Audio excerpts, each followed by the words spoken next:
The fear of a Russian invasion continues to loom large on Germany's mind. As all transport routes to NATO's eastern and southeastern flanks passes through German territory, it has a vital role in a potential conflict. But the immediate threat is not from Putin, but from within, it seems. The concern emanating from the growing rise of Alternative for Germany, AfD, which was classified as a far-right extremist group by Germany's domestic intelligence agency last year. Now, it's come under the lens for allegedly opposing EU sanctions on Russia and called for restoring imports of Russian oil and gas to bolster the country's economy. While it's not in power in any of Germany's 16 states as of now, this could change soon. And here's the context.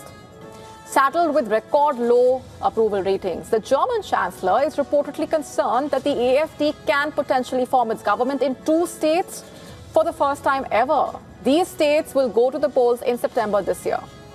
Elections scheduled in September this year, but why is a prospective AfD victory also being looked at as a national security issue? Let's break this down.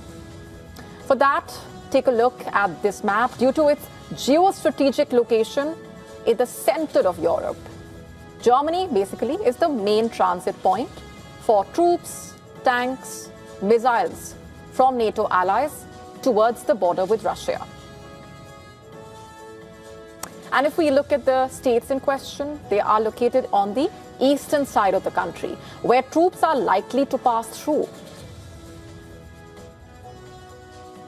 According to reports, the Chancellor fears that AfD could obstruct NATO movement if it gains control of these states.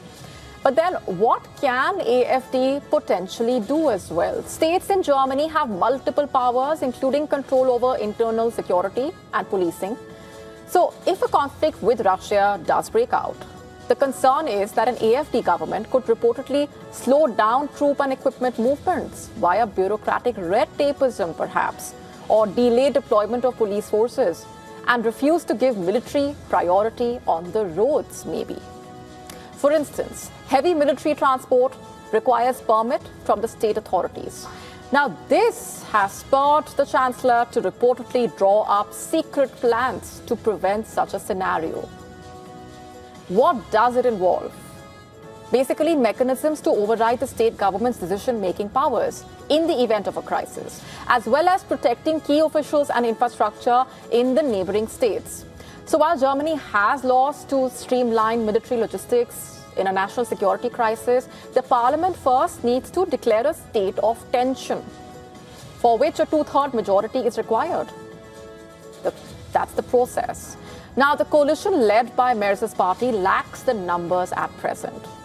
Earlier this month, Germany's government also hinted at taking another adverse measure to bypass the AfD in a way. Speaking to the media, the German defense minister stated that he is in favor of excluding potential AfD ministers in state administrations from being included in crucial intelligence briefings. And he defended that stance by citing the party's alleged close ties with Putin.